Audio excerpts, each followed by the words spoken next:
Hello मित्रों, SPCC विषयनी अंदर chapter number 4 सभ्यपद।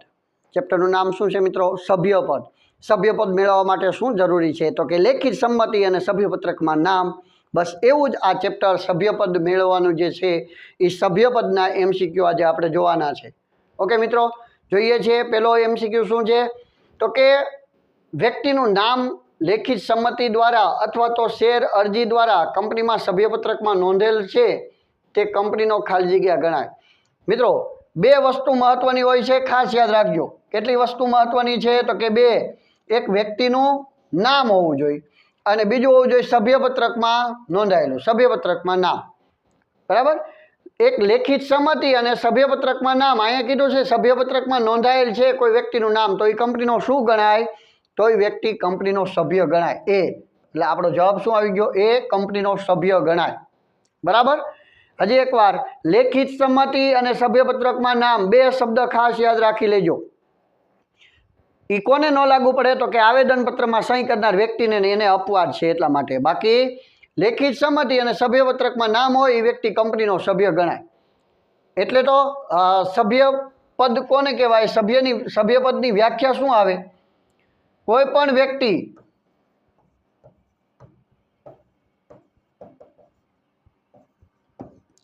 सभ्य बनवू होय, सभ्य बनवू होय तो पायानी शरत कई? मित्रों, पायानी शरत कई छे तो कि एने शेर खरीदवा पड़े। शुं खरीदवा पड़े? शेर खरीदवा पड़े। समझाणुं तमने? कोईपण व्यक्ति ने कंपनीनुं सभ्यपद जोतुं होय तो पहेला शेर खरीदवा पड़े। शेर खरीदे एटले व्यक्ति शेरनो मालिक बने।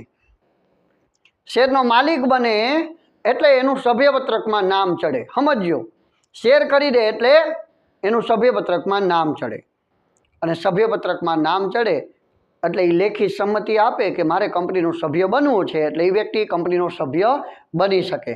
शेर खरीद्या पछी केमां नाम चढ़े छे? कंपनीना सभ्यपत्रकमां नाम चढ़े। अने त्यारबाद ए आ पहेली शरत अने बीजी शरत कई? ई पछी ई पाछो शुं आपे? लेखित सम्मति आपे। शुं आपे? लेखित सम्मति आपे छे कि लेखित सम्मतिनी अंदर ई कहे छे कि मारे कंपनीनुं सभ्यपद जोतुं छे, तो ए व्यक्ति कंपनीनो पछी सभ्य गणाय। ओके, एटले बे वस्तु सभ्यपत्रकमां नाम अने लेखित सम्मति। चलो आगलो प्रश्न, वास्तवमां कायदानी दृष्टिए सभ्य अने शेर होल्डर वच्चे खाली जग्या जोवा मळे छे। मित्रों, वास्तवमां कायदानी दृष्टिए सभ्य अने शेर होल्डर वच्चे खाली जग्या जोवा मळे छे। समानता, एकरूपता, तफावत के विरुद्धता? मित्रों, बंने वच्चे तफावत जोवा मळे छे। शुं जोवा मळे छे? बंने वच्चे तफावत जोवा मळे छे। कोनी कोनी वच्चे तफावत जोवा मळे छे? तो के सभ्य अने शेर होल्डर माटे। तो आपणे एनो तफावत समजी ज लईए। आ बाजू आपणे वात करीए शेर होल्डर अने आ बाजू आपणे वात करशुं कंपनीनो सभ्य। आ बंने वच्चे शुं जोवा मळे छे? तो के बंने वच्चे तफावत जोवा मळे छे। केवा प्रकारनो? तो कि कोईपण व्यक्ति कंपनीना शेर खरीदे, जो अहीं टूंकमां लखीशुं शेर खरीदे ते शेर धारक होय। यस के नो? जे व्यक्ति कंपनीना शेर खरीदे छे ए शुं होय? तो कि शेर धारक होय, पण ए शेर सभ्य न होय। शेर खरीदे ते सभ्य न पण होय। केम? केम के तेने शुं न आपेली होय? लेखित सम्मति न आपेली होय तो।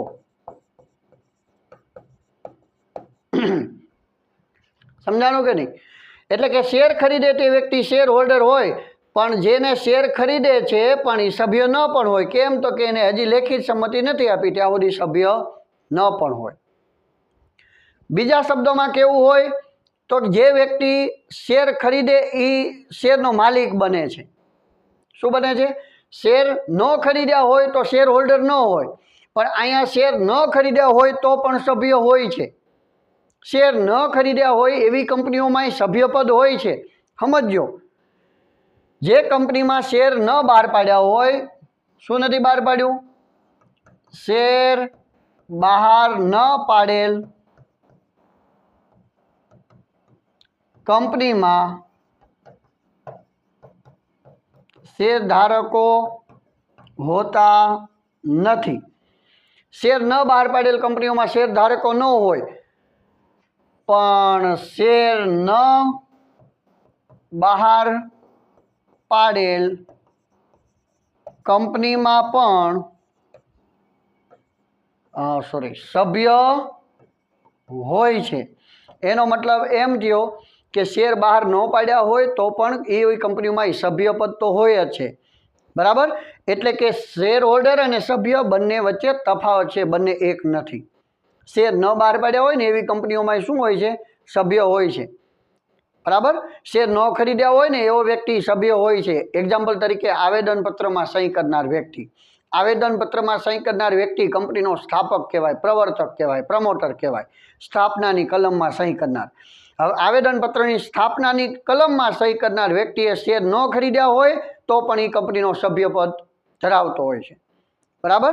એટલે અહીંયા તમે લખી શકો કે આવેદનપત્રમાં સહી કરવાથી શેર હોલ્ડર બની ન શકાય. શેર હોલ્ડર ન હોય. આવેદનપત્રમાં સહી કરવાથી શેરધારક ગણાય નહીં, પણ આવેદનપત્રમાં સહી કરવાથી આપોઆપ સભ્યપદ મળે છે. છે ને તફાવત? એટલે આવા પ્રકારનો તફાવત રહેલો છે બંને વચ્ચે. ઓકે, નીચેના પૈકી કયા સંજોગોમાં વ્યક્તિ સભ્ય હોય પરંતુ શેર હોલ્ડર ન હોય તો પણ સભ્ય કહેવાય? જો પોઈન્ટ સમજી લો. આવેદનપત્ર બનાવનાર, આવેદનપત્રમાં સહી કરનાર, કંપની સેક્રેટરી, કંપનીના સંચાલકો. જવાબ તમને આવડી જવો જોઈએ. અત્યારે જ આપણે વાત કરી કે આવેદનપત્રમાં સહી કરનાર વ્યક્તિ. કેમાં? આવેદનપત્રની અંદર સહી કરનાર વ્યક્તિ. આવેદનપત્રમાં સહી કરનાર વ્યક્તિને આપોઆપ સભ્યપદ મળે છે. આપોઆપ. બરાબર? આપોઆપ સભ્યપદ કેમાં મળે? કોને મળે? તો કે આવેદનપત્રમાં સહી કરનાર. આવેદનપત્રની કઈ કલમમાં? તો કે આવેદનપત્રની સ્થાપનાની કલમમાં. અને સ્થાપનાની કલમમાં સહી કરનાર વ્યક્તિને આપોઆપ સભ્યપદ મળે. સ્થાપનાની કલમમાં સહી કરનાર વ્યક્તિને કંપનીનો શું કહેવાય? તો કે સ્થાપનાની કલમમાં સહી કરનાર વ્યક્તિ કંપનીનો સ્થાપક કહેવાય. બીજા શબ્દોમાં કેવું હોય? તો પ્રવર્તક કહેવાય. ત્રીજા શબ્દોમાં કેવું હોય? તો પ્રમોટર કહેવાય. શું કહેવાય? પ્રમોટર. બરાબર? એટલે ખાસ યાદ રાખજો, એને આપોઆપ સભ્યપદ મળે છે. એને શેર ખરીદવા પડે, એને લેખિત. યાદ રાખજો, આવેદનપત્રમાં સહી કરનાર વ્યક્તિને ઓલા બે મહત્વના નિયમો છે ને, બે બાબતો મહત્વની છે. કઈ બે બાબતો મહત્વની છે? બે બાબતો. કઈ બે બાબતો મહત્વની છે મિત્રો? તો એક છે સભ્યપત્રકમાં નામ અને બીજી છે લેખિત સંમતિ. કઈ બાબતો મહત્વની છે? તો એક સભ્યપત્રકમાં નામ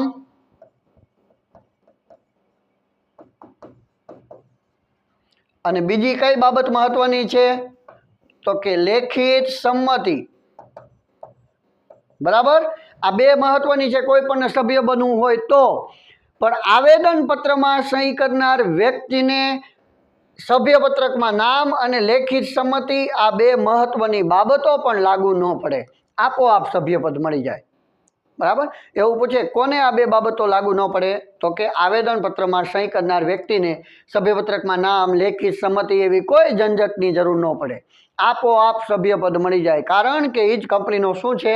સ્થાપક છે, પ્રમોટર છે, પ્રવર્તક છે. ઓકે, ચલો આગળ વધશું મિત્રો. જે વ્યક્તિએ આવેદનપત્રમાં ખાલી જગ્યામાં સહી કરી હોય તેને સભ્ય ગણી લેવામાં આવે છે. તો કે મૂડીની કલમમાં, સ્થાપનાની કલમમાં, નામની કલમમાં આપેલ તમામ. જવાબ આવડી ગયો હશે, હવે બહુ કહેવાની જરૂર નથી. સ્થાપનાની કલમમાં. કઈ કલમમાં? સ્થાપનાની કલમમાં સહી કરનાર વ્યક્તિને સભ્યપદ ગણી લેવામાં આવે છે. એને બે બાબતો મહત્વની એ લાગુ ન પડે. સભ્યપદ અંગે કંપનીમાં ખાલી જગ્યાની જોગવાઈઓનું પાલન થવું જરૂરી છે. વિજ્ઞાપનપત્ર, આવેદનપત્ર, સભ્યપત્રક કે નિયમનપત્ર. પાછો આવો જ પ્રશ્ન આવ્યો છે મિત્રો, સમજી લેજો ખાસ. સભ્યપદ અંગે કંપનીના નિયમનપત્રમાં જોગવાઈનું પાલન થવું જરૂરી છે. પોતાનો આંતરિક વહીવટ દર્શાવતો દસ્તાવેજ, બરાબર. એટલે નિયમનપત્ર. નીચે પૈકી કોણ સભ્યપદ મેળવી શકતું નથી? જીવંત વ્યક્તિ તો કે મેળવી શકે, ટ્રસ્ટ મેળવી શકે, નાદાર મેળવી શકે કે ન મેળવી શકે, વિદેશી વ્યક્તિ તો કે મેળવી શકે. તો મિત્રો શું આવે? તો કે નાદાર વ્યક્તિ, બી, બરાબર. એટલે બી જવાબ આવે છે. ખાસ યાદ રાખજો, આ ટ્રસ્ટ છે તે ટ્રસ્ટના નામે અથવા ટ્રસ્ટીના નામે સભ્યપદ મેળવી શકે છે. વિદેશી વ્યક્તિ જે છે એ પણ કંપનીનું સભ્યપદ મેળવી શકે છે. પણ જ્યારે વિદેશી વ્યક્તિને સભ્યપદ મળ્યું હોય પણ બંને દેશો વચ્ચે યુદ્ધની પરિસ્થિતિ હોય, યુદ્ધ થયું હોય ત્યારે સભ્યપદ સ્થગિત થાય. સભ્યપદ શું થઈ જાય? સ્થગિત થાય. યાદ રાખજો, જ્યારે બંને દેશો વચ્ચે યુદ્ધની પરિસ્થિતિ હોય, વિદેશી વ્યક્તિને સભ્યપદ મળે, બરાબર. પાકિસ્તાનના કોઈ વ્યક્તિએ ભારતની કોઈ કંપનીના શેર ખરીદીને સભ્યપદ મેળવ્યું છે, પણ ભારત અને પાકિસ્તાન બંને વચ્ચે યુદ્ધનો સમય હોય, કટોકટીનો સમય હોય, ત્યારે એ પાકિસ્તાનના વ્યક્તિને ભારતની કંપનીનું સભ્યપદ હોય તો એ સભ્યપદ સ્થગિત કરી દેવામાં આવે છે. ક્યાં સુધી? તો કે એ બંને દેશો વચ્ચે સમાધાન ન થઈ જાય, બંને દેશો વચ્ચે વાદ વિવાદ પૂરો ન થઈ જાય, કટોકટી પૂરી ન થઈ જાય, ત્યાં સુધી એ વ્યક્તિ કંપનીનો સભ્ય રહેતો નથી. બાકી સભ્યપદ મળે પણ જો બંને દેશો વચ્ચે યુદ્ધ થાય તો સભ્યપદ સ્થગિત કરી દેવામાં આવે છે. ઓકે મિત્રો, જીવંત વ્યક્તિને સભ્યપદ મળે પણ કેવો જીવંત વ્યક્તિ હોય એને સભ્યપદ મળે? જીવંત વ્યક્તિ વાત સાચી, પણ કેવો જીવંત વ્યક્તિ? તો કે કરાર કરવા સમર્થ હોય એવો જીવંત વ્યક્તિને સભ્યપદ મળે. એટલે કે એ સમજવું પડશે, કરાર કરવા સમર્થ હોય ને એવા જીવંત વ્યક્તિને સભ્યપદ મળે. બાકી જીવતો છે પણ અસ્થિર વ્યક્તિ છે. કેવો વ્યક્તિ છે? અસ્થિર. તો શું અસ્થિર વ્યક્તિને સભ્યપદ મળશે? અસ્થિરને ના. અસ્થિર આમ તો જીવે જ છે પણ એ નહીં મળે. કેમ? તો કે અસ્થિર કરાર કરવા સમર્થ નથી. ચલો, નાદાર વ્યક્તિ છે એને મળશે? જો અહીંયા જ કીધું છે નાદાર. નાદારને કેમ ન મળ્યું? આયા જવાબ આવ્યો. નીચેનામાંથી કોણ સભ્યપદ મેળવી શકતું નથી?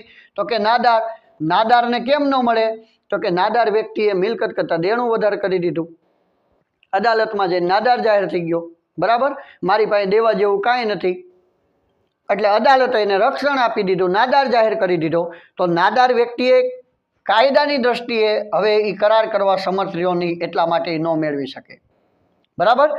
કે કોઈ વ્યક્તિ અસ્થિર થાય, નાદાર થાય કે સગીર વ્યક્તિ હોય એ પણ કાયદાની દ્રષ્ટિએ કરાર કરવા સમર્થ નથી.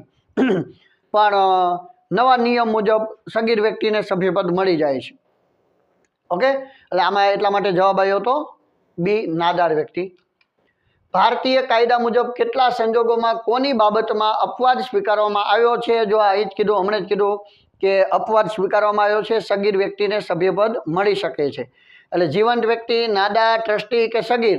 તો જવાબ આવે છે સગીર. શું આવે છે? સગીરને સભ્યપદ મળી શકે છે, અપવાદ સ્વીકારવામાં આવ્યો છે, બરાબર. હવે સગીર વ્યક્તિને સભ્યપદ મળી શકે છે. ઓકે, નવા કંપની ધારા મુજબ કોણ કંપનીના શેર ખરીદીને સભ્ય બની શકે છે? જીવંત વ્યક્તિ, સગીર, ભાગીદારો કે ટ્રસ્ટ? મિત્રો, જીવંત વ્યક્તિ, અહીંયા એમ કીધું કંપની ધારા મુજબ કોણ કંપનીના શેર ખરીદીને સભ્ય બની શકે છે? મિત્રો, જીવંત વ્યક્તિ બની શકે, ભાગીદારો બની શકે, સગીર વ્યક્તિ બની શકે. અહીંયા ટ્રસ્ટ કીધું છે, ખાસ યાદ રાખજો, સભ્ય બની શકે એવું કીધું છે, એનો મતલબ આમાં બધા બની શકે છે. નિયમ મુજબ ટ્રસ્ટ પણ બની શકે છે. એટલે અહીંયા ટ્રસ્ટ એમ જવાબ નહીં આવે મિત્રો. આપેલ તમામ જે છે એ આપેલ તમામ સભ્યપદ મેળવી શકે છે, બરાબર.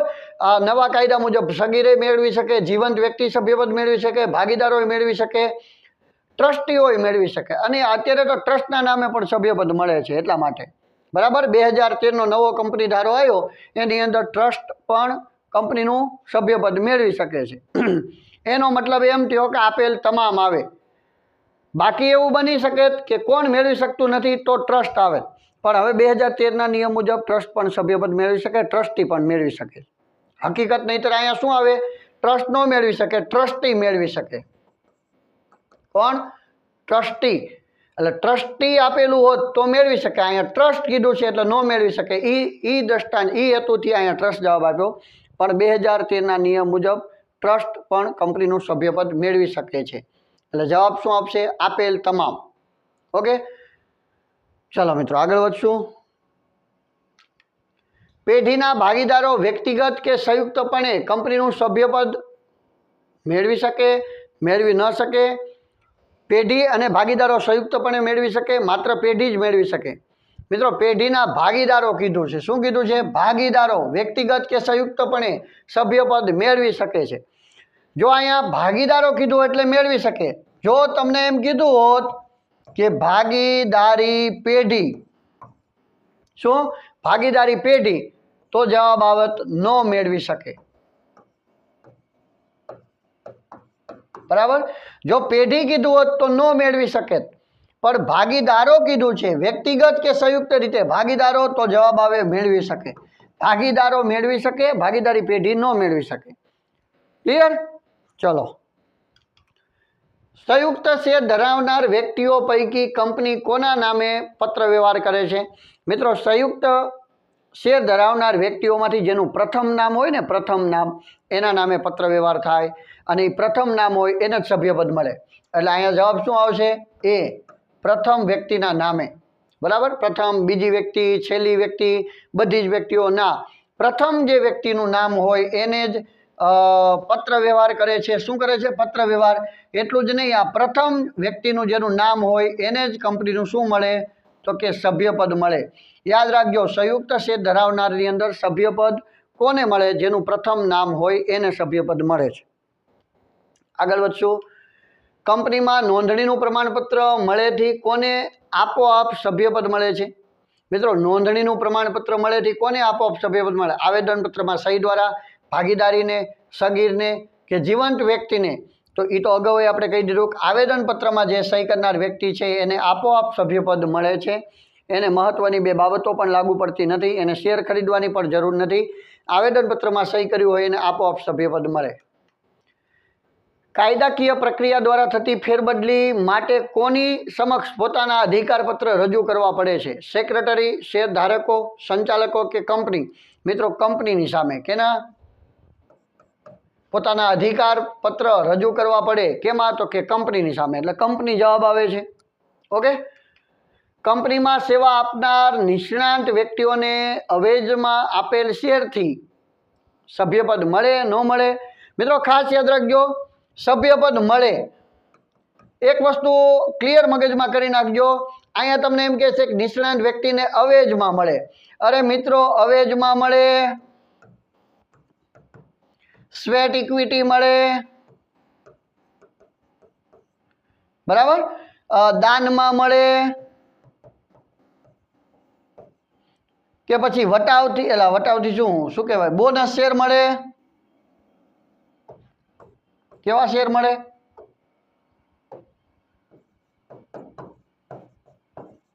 બોનસ શેર મળે, હકના શેર મળે, કે પછી ભીખમાં શેર મળે. શેર મળ્યા, અવેજમાં મળે, સ્વેટ ઇક્વિટી મળે, દાનમાં મળે, બોનસમાં મળે, હકના મળે. શું મળે? શેર મળે. એટલે એ શેરનો શું બને? તો કે માલિક બને. શેરનો માલિક બને એટલે એનું સભ્યપત્રકમાં શું ચડે? સભ્યપત્રકમાં નામ ચડે. સભ્યપત્રકમાં નામ ચડ્યું ત્યાર પછી શું આપે? તો કે લેખિત સંમતિ આપે. લેખિત સંમતિ આપી એટલે એ કંપનીનું સભ્યપદ મેળવી શકે. સમજાણું?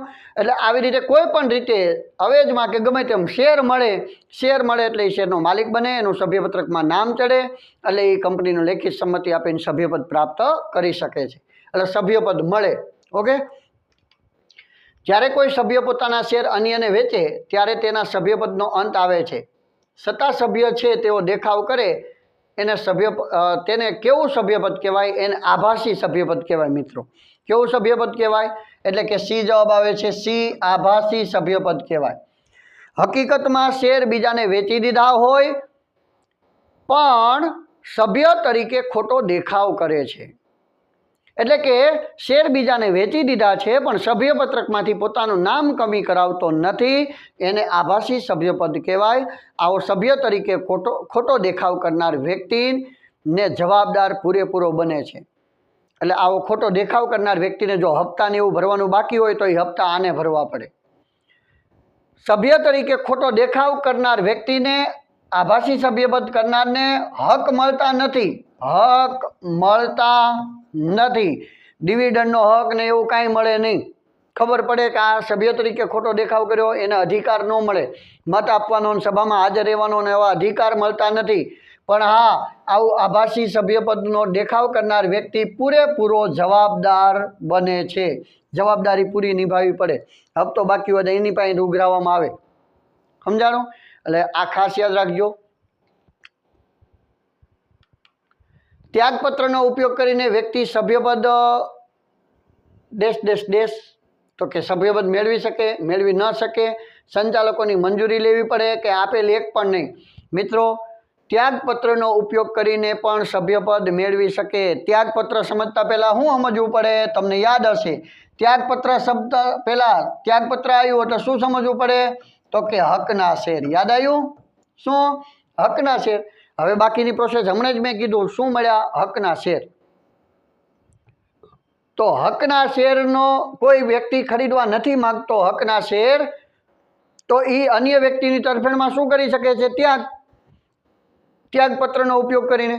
મને મળેલા હકના શેર, દાખલા તરીકે રિલાયન્સ કંપનીમાંથી મને હકના શેર મળે છે, 10,000 રૂપિયાના હકના શેર મને મળે. હવે એ હકના શેર હું ખરીદવા માગતો નથી, તો દર્શક સર એમ કહે છે કે સાહેબ તો મને આપી દો ને. તો મને મળેલા હકના શેર હું કોને આપી દઈશ? દર્શક સરને, ગજેરા સરને. તો મને મળેલા હકના શેર હું ગજેરા સરને આપી દઉં તો મારા હકના શેર હતા એ કોના નામે થઈ જશે? તો કે ગજેરા સરના નામે થઈ જશે. એટલે હું હકના શેર મારા હતા પણ એ કોને આપી દીધા? ગજેરા સરને. તો ગજેરા સર એ હકના શેરના શું બની ગયા? માલિક. ગજેરા સર એ હકના શેરના માલિક બન્યા એટલે એનું સભ્યપત્રકમાં શું ચડશે? નામ. સભ્યપત્રકમાં નામ ચડ્યા પછી ગજેરા સર એમ કે મારે કંપનીનું સભ્ય બનવું છે, તો એ સભ્ય બની શકે, એટલે કે મેળવી શકે છે સભ્યપદ. સમજાણો? ત્યાગપત્રનો ઉપયોગ કરીને મને હકના શેર મળ્યા હતા, મને મળેલા હકના શેરનો ત્યાગ કર્યો. કોની તરફેણમાં? ગજેરા સરની. એટલે ગજેરા સરને એ હકના શેરના માલિક બને, એ સભ્યપદ મેળવી શકે. એટલા માટે સભ્યપદ મેળવી શકે છે. ઓકે, ચલો આગળ. નીચેના પૈકી કઈ રીતનો સમાવેશ સભ્યપદ મેળવવામાં થતો નથી? કઈ એવી રીત છે કે જેમાં સભ્યપદ મેળવવામાં એનો સમાવેશ થતો નથી? ત્યાગપત્રનો ઉપયોગ, તો કે ત્યાગપત્રનો ઉપયોગ કરીને સભ્યપદ મેળવી શકાય. સ્વેટ ઇક્વિટી શેર દ્વારા. મિત્રો, સ્વેટ ઇક્વિટી શેર કોના માટે હોય? અગાઉ એકવાર કહી દીધું, બીજી વાર કહી દઉં કે કંપનીના સંચાલકો હોય, નિષ્ણાત વ્યક્તિઓ હોય, એને વટાવથી રોકડ રકમ સિવાય શેર આપવામાં આવે એને સ્વેટ ઇક્વિટી શેર કહેવાય. સ્વેટ ઇક્વિટી શેર મળે એને પણ સભ્યપદ મળે. શેર ફેરબદલી દ્વારા. હા, શેરની ફેરબદલીમાં બે પક્ષકારો હોય, એક ખરીદનાર, બીજો વેચનાર. ખરીદનાર અને વેચનાર. વેચનાર છે એનો સભ્યપદનો અંત આવે, પણ ખરીદનાર છે એને સભ્યપદ મળે, એટલે એના દ્વારા સભ્યપદ મળે. શેર જપ્તી દ્વારા. મિત્રો, શેર જપ્તી દ્વારા જે છે તે સભ્યપદ મળે નહીં, સભ્યપદ જાય. હા, શેર જપ્તી કરીને એ પછી કંપની બીજાને શેર આપે તો એને ભલે મળે, પણ અત્યારે અહીંયા શેર જપ્તી દ્વારા, શેર જપ્ત કરવાથી એનો માલિકી હક છીનવાઈ જાય, સભ્યપદનો અંત આવે.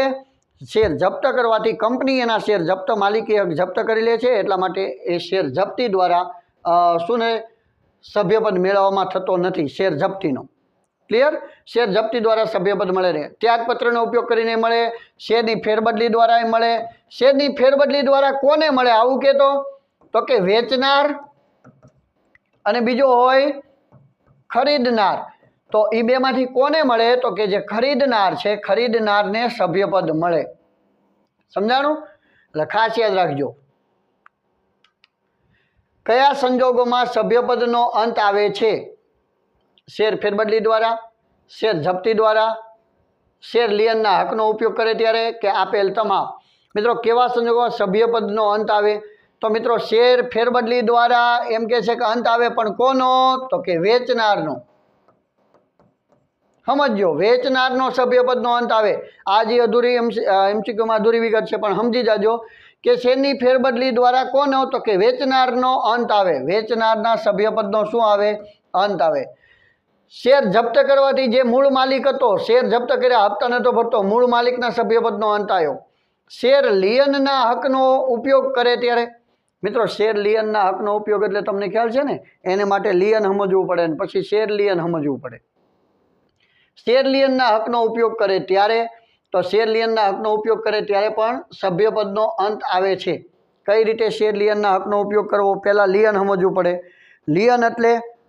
લિયન એટલે શું પહેલાં સમજવું પડે કે મિલકત ગીરવે હોય, શું હોય, દાખલા તરીકે તમે મારી પાસેથી પૈસા, હું તમારી પાસેથી ઉછીના પૈસા લેવા માટે આવું, ઉછીના પૈસા લેવા માટે તમારી પાસે આવું, તો તમે એમ કહેશો કે સાહેબ પહેલાં તમારા ઘરનાના ઘરેણાં ગીરવે મૂકો તો પૈસા આપી, એટલે હું મારા ઘરનાના ઘરેણાં તમારી પાસે ગીરવે મૂકું, મિલકત ગીરવે મૂકું, બરાબર, કાં મકાનના દસ્તાવેજ ગીરવે મૂકું, ત્યારે પણ તમે એમ કહો કે સાહેબ કે આ મિલકતને ઘરેણાં ગીરવે મૂક્યા છે તમે, પણ જો યોગ્ય સમયે 12 મહિનામાં તમે આ છોડાવવા નહીં આવો, વ્યાજ સહિત પૈસા પાછા નહીં દઈ જાઓ, તો અમે આ મિલકત વેચી દેશું, કરો કાગળિયામાં સહી, અને હું સાઇન કરી દઉં તો મેં તમને અધિકાર આપ્યો કહેવાય ને, એને લિયનનો હક કહેવાય।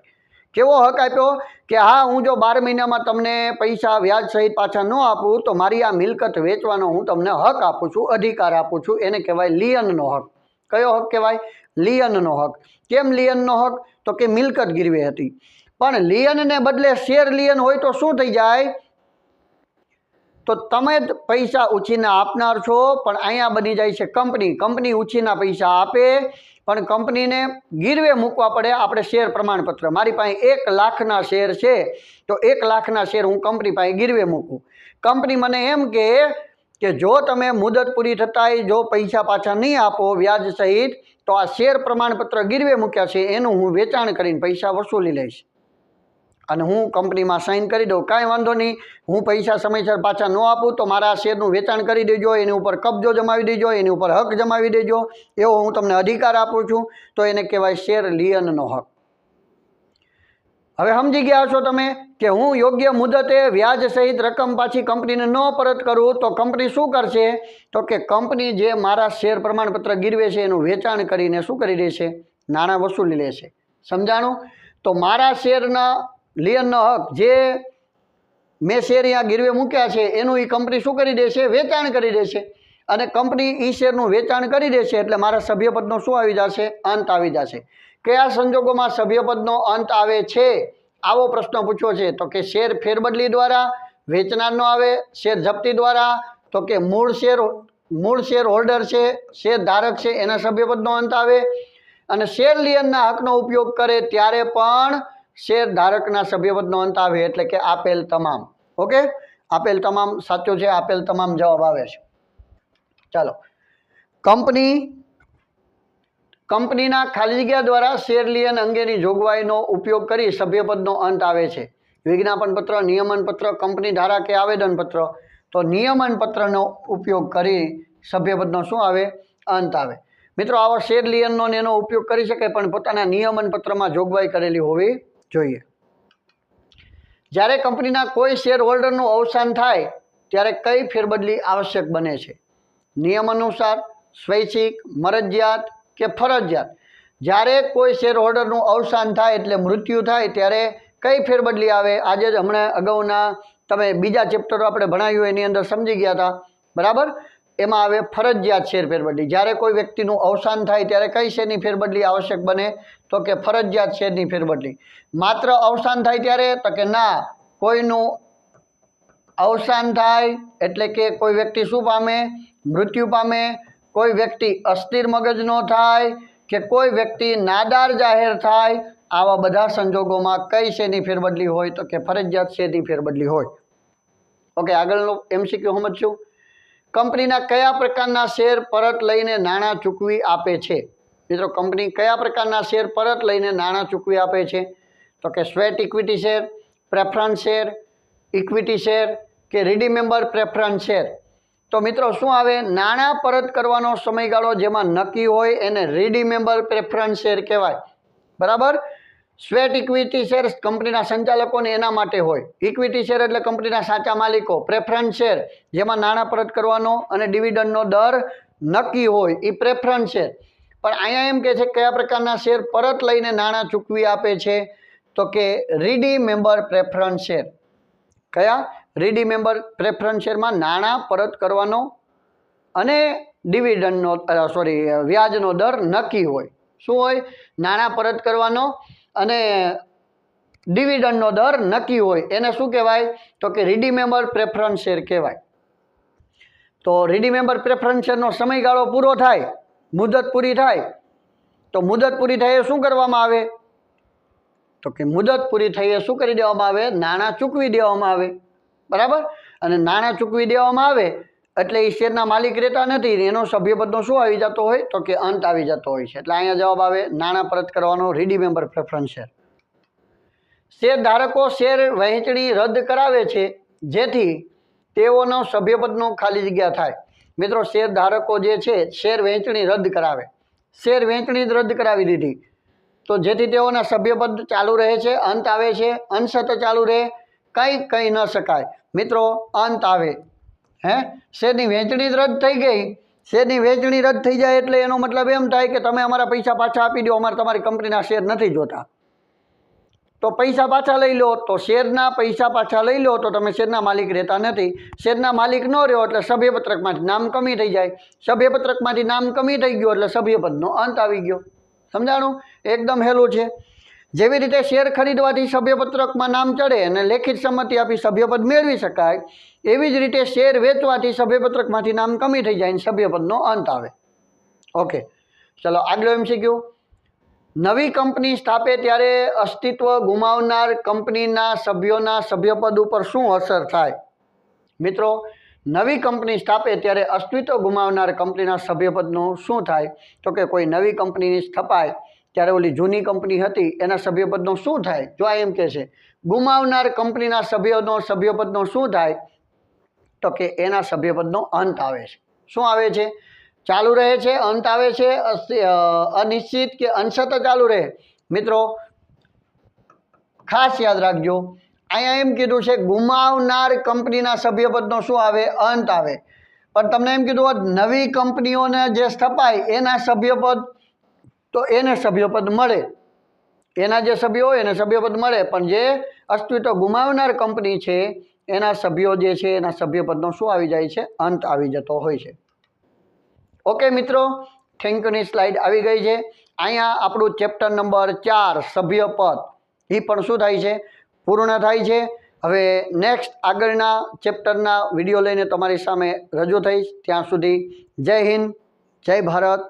Thank you very much.